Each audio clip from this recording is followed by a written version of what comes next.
Hello guys, welcome back to my channel Gamma Die Gamma, and today I will be doing some tricky questions, or more than tricky,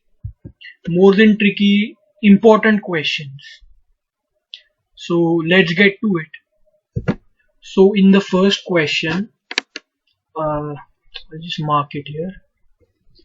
They're saying that we have a cone that is inscribed in a sphere of radius r. So I'll just go ahead and mark the radius. So assume this to be the center of this sphere. Then, well, this distance is definitely the radius of the sphere. Then they're telling us to show that the volume of the cone is maximum when the height of the cone is 4r by 3. So looking at the question, they're telling us to maximize the volume of the cone. So we have to have variables in such a way that we can make a volume function, because that's what we have to maximize. So whatever we have to maximize or minimize, you create a function of that. So I'll try to create a function of the volume of this green cone. So looking at this diagram, what can we what variables can we assign? So first of all, we need the height of the cone, don't we? So let's call this the height of the cone h. We know this distance is r. Let's call this point O. Let's draw this till the base of the cone. Then interestingly, since this is the center and this point is touching the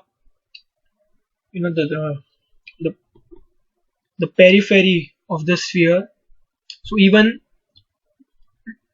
this distance now is r, but this distance, let's call this point A, call this vertex B. So the distance OA is basically h minus r, isn't it?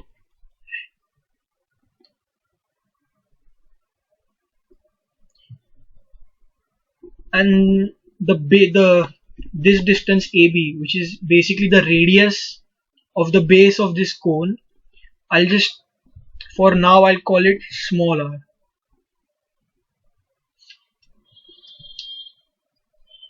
Okay, so well, from triangle OAB, and this is a 90-degree angle. By using Pythagoras theorem, we get r squared is equal to h minus r squared plus small r squared. Now I will like to open the bracket here. So I get h squared minus 2hr plus r squared plus small r squared. The r squared, capital R squares cancel out. Well, now we have this expression. I'll just isolate r square. R square is equal to 2hr minus h squared. That's basically your r squared. Now, as I said, we have to make a function for the volume, because that's what we want to maximize, the volume of the cone. So let capital V be the function of the volume of the cone. Volume of the cone is 1/3 pi r squared h.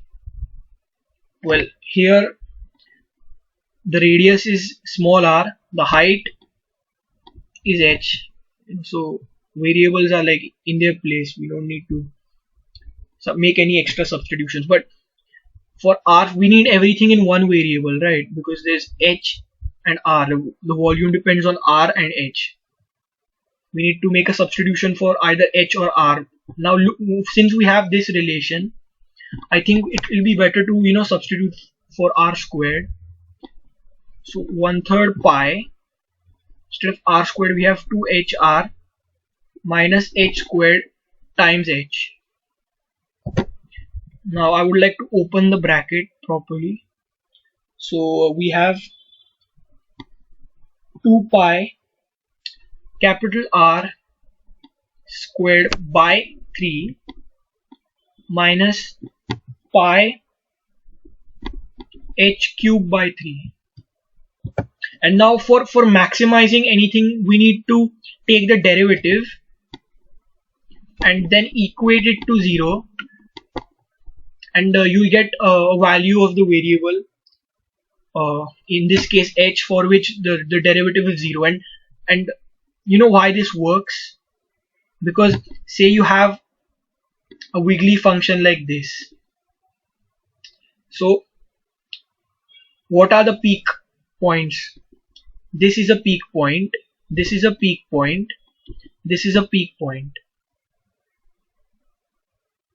Although this is like a negative peak, this is like a crest, but these are the points where the derivative is 0. And when they're telling us to maximize stuff or minimize stuff, we are basically looking for these points, because that's where the derivative is 0, right? That's where there is either the maximum value, a peak, or that's where there's a trough, or the minimum value. But the problem, you might guess, is sometimes when they tell us to maximize stuff and you get like a minimum value, then how do we check whether it's a maximum or a minimum value? That's where you do the second derivative test. So for a maximum value,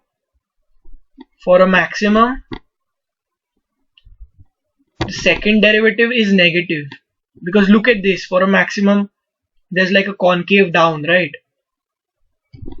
And for a minimum, the second derivative is positive, because that's where there's a concave up. So that's why we take the derivative and then check with the second derivative if it's a minima or maximum. So as I said, let's differentiate v with respect to h, because that's the only variable we have right now. So we get 4 pi capital R h by 3. R is a constant because it's a given in the question, right? And here we have pi h squared, and now we have to equate this to 0, as I explained earlier. So we have pi h squared equals 4 pi R h by 3. We can cancel one h out because h can't be 0. We don't want trivial solutions here. Pi and pi cancel out, and well, you have an expression for h. H is 4r by 3.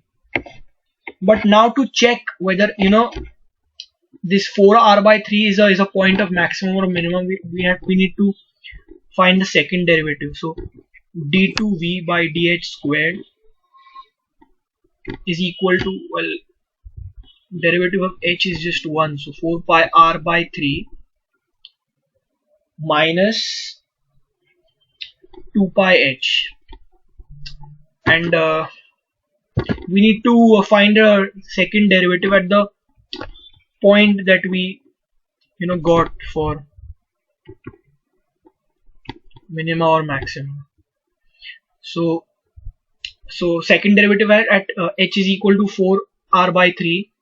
I just plug that instead of h, so 4 pi r by 3 minus 2 pi into 4r is 8 pi r by 3, and therefore you have negative 4 pi r by 3. Now r is always going to be positive, it's the radius of a sphere, so this quantity entirely is negative. So this thing here is a point of maximum, because the derivative is 0 at that point, and the second derivative is negative, so there's like a concave down at this point. That's why, and that's what we had to prove. So great. Now in this question 2, they're telling us to divide the number 4 into two positive numbers such as the sum of square of one and the cube of other is minimum. Oh, let's just break it up first. So we need to break up 4. So we need two numbers that add up to 4. So let's call them x and y. So x plus y is equal to 4, and they're saying that the sum of square of 1, so x squared summed with cube of the other plus y cube is minimum. So whatever this function, let's call it f, we need to minimize this. So we need to minimize f, right? So first, because the f has two variables, we need to make a substitution. So in the place of say x squared, I would like to put 4 minus, because from this equation x is 4 minus y, so we can just substitute that in. So 4 minus y, the whole thing squared, plus y cube. Now we are free to differentiate with respect to y. Df by dy is equal to negative for the minus y, 2 for the power, and then 4 minus y, this is the power rule, plus 3y squared. And now this we need to equate to 0. That's our minimization condition. So 3y squared is equal to 2 times 4 minus y. Look, we have ourselves a quadratic. So 3y squared plus 2y minus 8 is equal to 0. Now let's not waste time finding factors. We can just use the quadratic formula. So it's minus b plus or minus the square root of b square or 2 squared, which is 4, minus 4 into 3 into minus 8, or AC, all over 2 into 3. Well, this is minus 2 plus or minus 4 plus 4 3s are 12, and then 8 is 96, and the negatives make it positive 96, all over 3 2s are 6.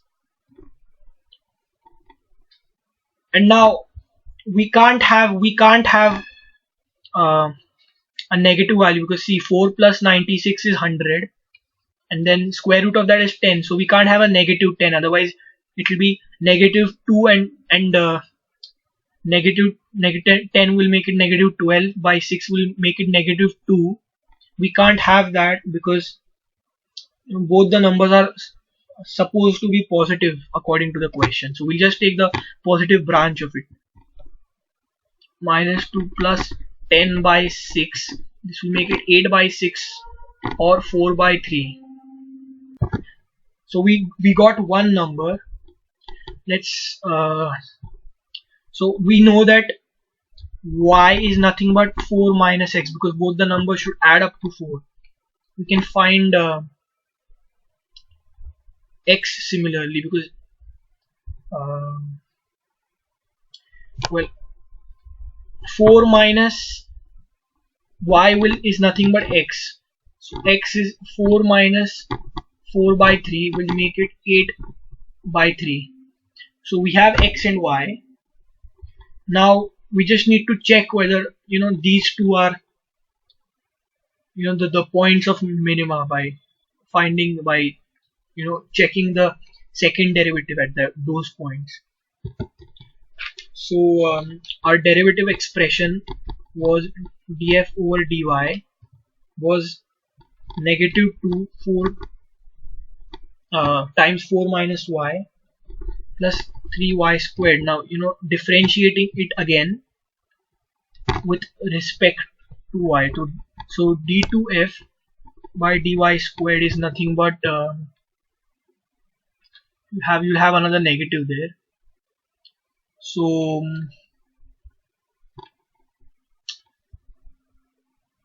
yeah, this seems to be just 2 plus 6y, and well, we know that y is 4 by 3, so 2 plus 6 into 4 by 3, this is 2, 4 2s are 8, plus 2 is 10, so this is positive. So indeed x is 4 by 3 and so y is 4 by 3 and x is 8 by 3, and these two satisfy the question, the condition of the question. So now the third question is saying that we have a wire of length 25. So the length of the wire is 25. It is to be cut in two pieces. Again, like the last question. So first piece is x, second piece be y. Both should add up to 25. And one of the pieces to be made into a square. So if one piece is made into a square, then the perimeter of the square should be equal to x.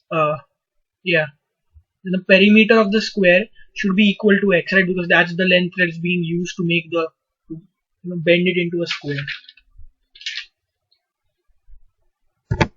So we can say x is equal to 4s, where s is the side of the square, one side of the square.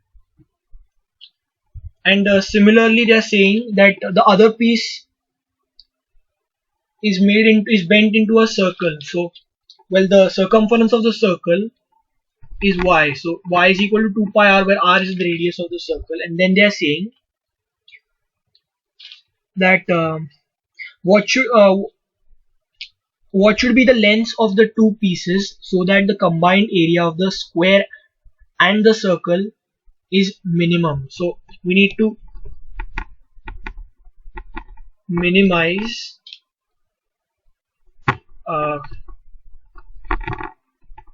combined area.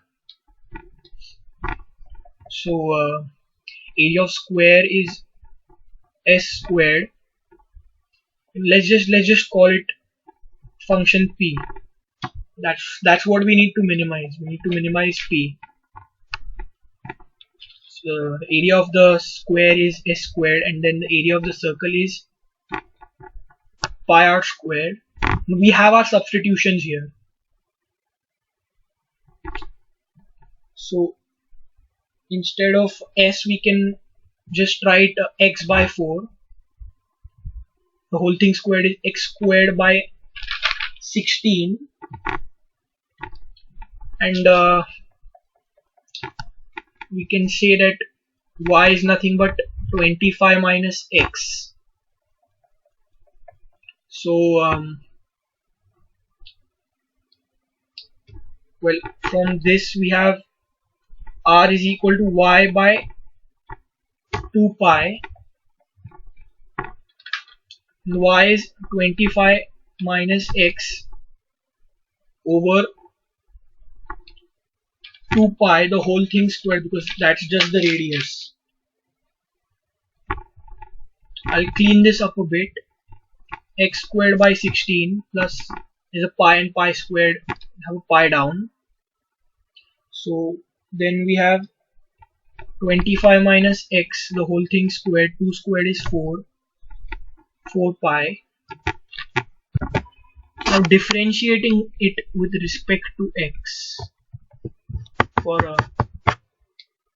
the minimization condition is just I think x by 8 here. Yes, x by 8, and we have a negative sign because of negative x.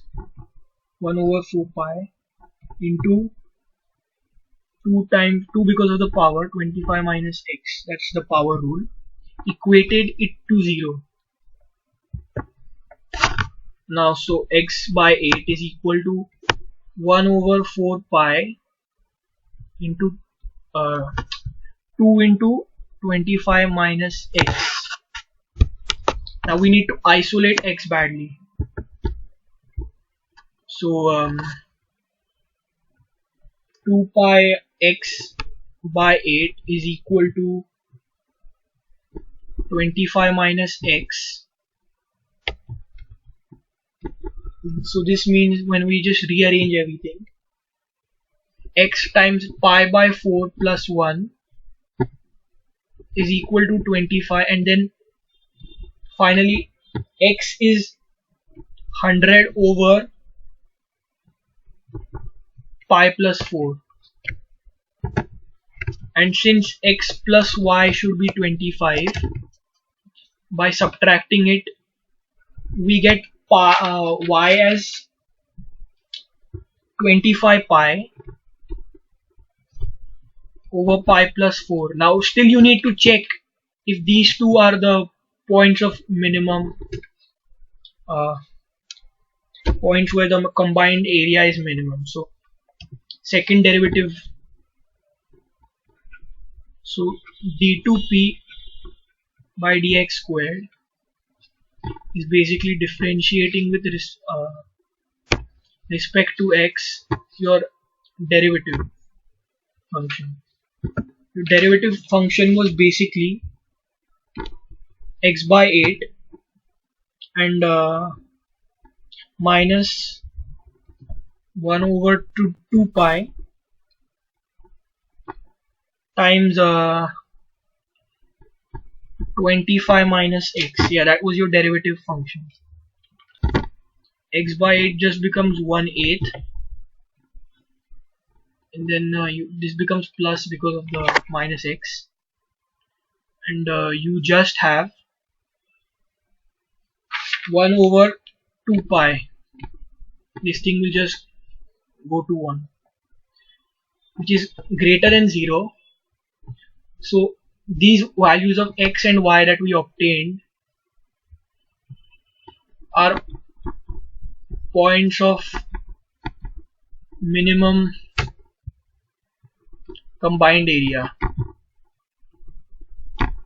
Yeah, that's the x and y that they asked in the question. So in question number 4 now, they're saying that a cylinder is inscribed in a cone of height h. So well, we know the height of the cone, that's h, and this is saying that show that the maximum volume of a cylinder which can be inscribed in a cone of height h and semi-vertical angle 30 degrees. So always when you have a cone, this is the semi-vertical angle, this and this. So this is just 30 degrees, right? Okay. Saying that we need to prove that the maximized volume, so Vmax, I'll call it, is 4 by 81 pi times h cubed. Need to show this. So basically it's evident, it's damn evident that we need to maximize the volume function, the volume of the cylinder which is inscribed. So we need to put variables so that we can create an expression for the volume of the cylinder. So we have capital H. Now I'll just call this small height from the tip to the upper half of the cylinder H dash. Okay, and we'll call this the radius of the cone. So by trigonometry, you might know in this triangle AOB, in triangle AOB, if we put a tan, let's find the tan of this angle. So tan 30 is opposite, which is r, upon adjacent, which is h, and the tan 30 is 1 by root 3, so h is root 3r. But wait a minute, we can also use similarity, and let's define this point as P and R. So in triangle APR, if we again use tan 30, because the angle is remaining the same, tan 30. Now let's call the radius, well, this opposite length PR, that's the radius of this cylinder that's inscribed. Let's call it R dash. So here it's going to be R dash by H dash, which implies that again H dash is equal to root 3 R dash.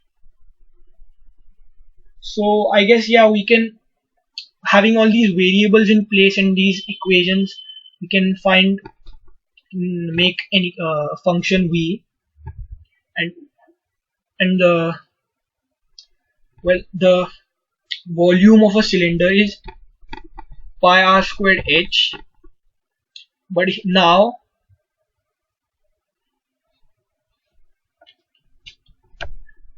pi is just pi.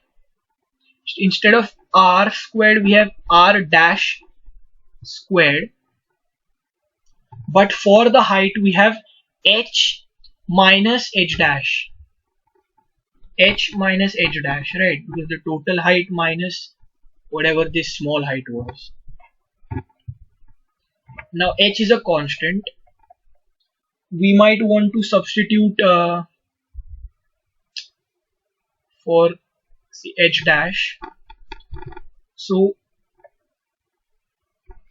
pi times r dash squared is h minus,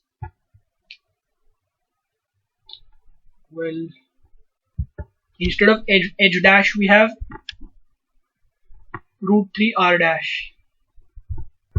Now let's distribute this over the negative. So we have pi times r dash squared h minus pi times root 3 r dash cube. Now we again differentiate with respect to r dash, is 2 pi r dash h minus, this 3 will come down from the power, 3 root 3 pi r dash squared, and we need to equate to 0.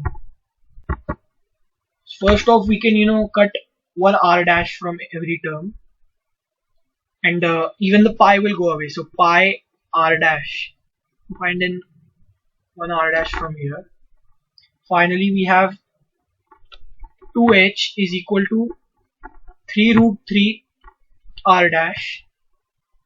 R dash equals 2h by 3 root 3. We can find h dash because it's root 3 r dash, so it's 2h by 3. So height of cylinder was, if you remember, h minus h dash. H minus 2h by 3 is nothing else but h by 3. So volume of the cylinder is pi times r dash squared, so 4h squared by 3 root 3 squared is 27, into h minus h dash, which is h by 3. So if you just simplify everything, you have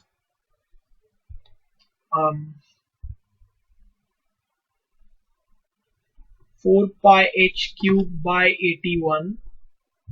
And that's exactly what we wanted to prove, but still, if you weren't convinced that this was the maximum volume, like h and r were the h dash and r dash were dimensions of maximum volume, let me find the second derivative for you. d2v by dr dash squared. What was our expression for the derivative? Let's go up and see. So we had 2 pi r dash h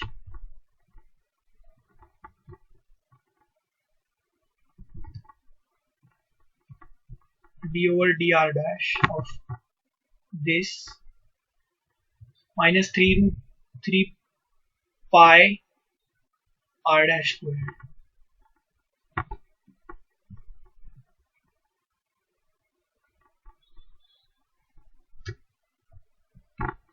Well, this will just be 2 pi h minus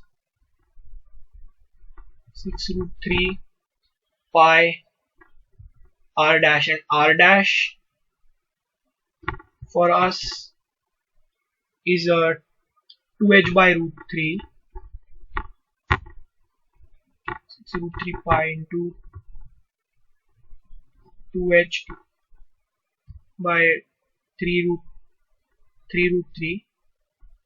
This goes this 3 and 6, so 4 pi h, 2 pi h minus 4 pi h is negative 2 pi h is less than 0. So indeed that's the point of maximum. So last question, guys, question 5. So here we have a tank with a rectangular base and the rectangular sides and is open at the top. So let me just roughly sketch it. So assuming this is like probably like the base, it's like a solid structure. So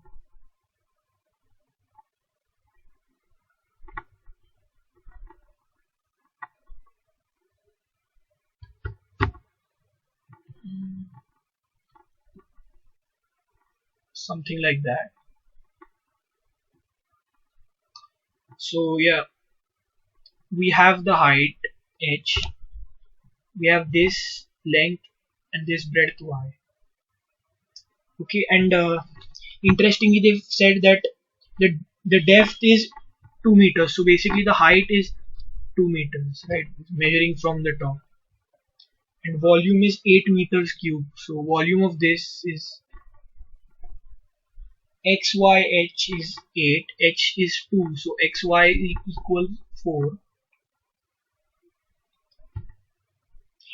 If building of tank costs rupees 70 per square meter for base, so rupees 70 per meter square for base, and rupees 45 per square meter for sides. That's the rate. What is the cost of least expensive tank? So we need to minimize cost function. Let's call it C. So we first need to construct a cost function. So 70 for the base, right? And the base is x into y. So see, cost function is C. 70 times xy, then so this face, there's like this face and then there's the parallel face which have the same dimensions. So we have 2 of h into y. So 2 into h into y times the rate, and that's 45. And now the same thing for this face and the face that's opposite to it, right? So 2 times the dimensions of this are h into x. H into x into the rate is again 45. Well, that's your cost function. Let's just clean it up a bit.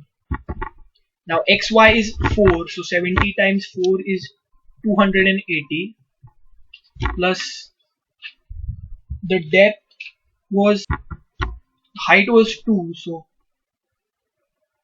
well, uh, 2 into 2 is 4 times 45 is 180, and we don't know why. I mean, that's a variable. Plus then again h is 2, so 2 into 2 into 45 is again 180 times x this time. But now instead of y, since we know that xy equals 4, instead of y I can write 4 by x, can't I? So 280 plus 180 into 4 by x plus 180x. Now differentiating c with respect to x, 280 is a constant, it becomes 0. Now derivative of this is minus 180 into 4 all over x squared plus 180, and I would like to evaluate this thing to be 0. So basically we have 180 equals 180 into 4 by x squared. 180 factorizes out. We have x squared equals 4,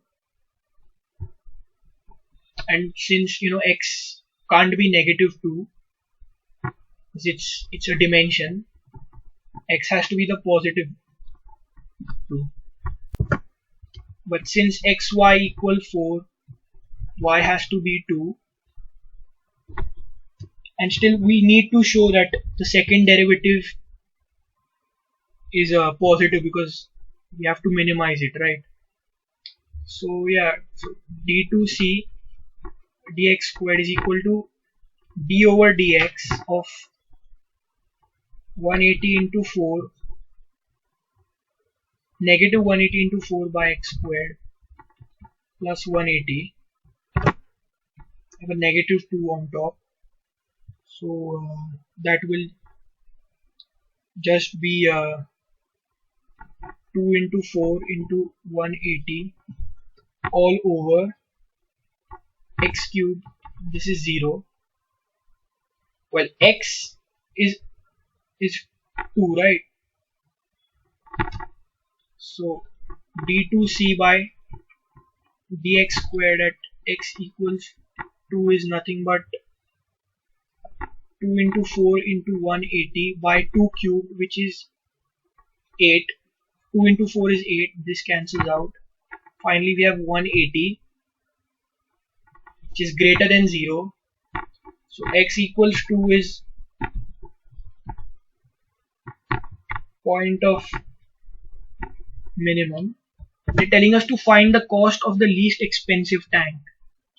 So we just have our cost function, we just plug in the value of x and y because x and y both are 2. And it's guaranteed that plugging them in the cost function would yield the least value of cost. So our cost function was basically 280 plus 180 into 4 by x plus 180x. C of 4 will just be 280 plus 4 and 4 cancel, so 180 plus 180 into 4 is 720. Now if we want to add this up,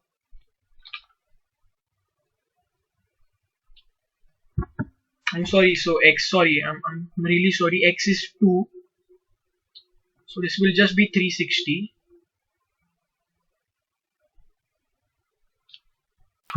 Yeah, and sorry, this is X is not 4, X is 2, so 18 twos are 36, so 360 here. So 280 plus 720 gives rupees 1000. That's the least amount of money you'll have to spend. We determined it mathematically.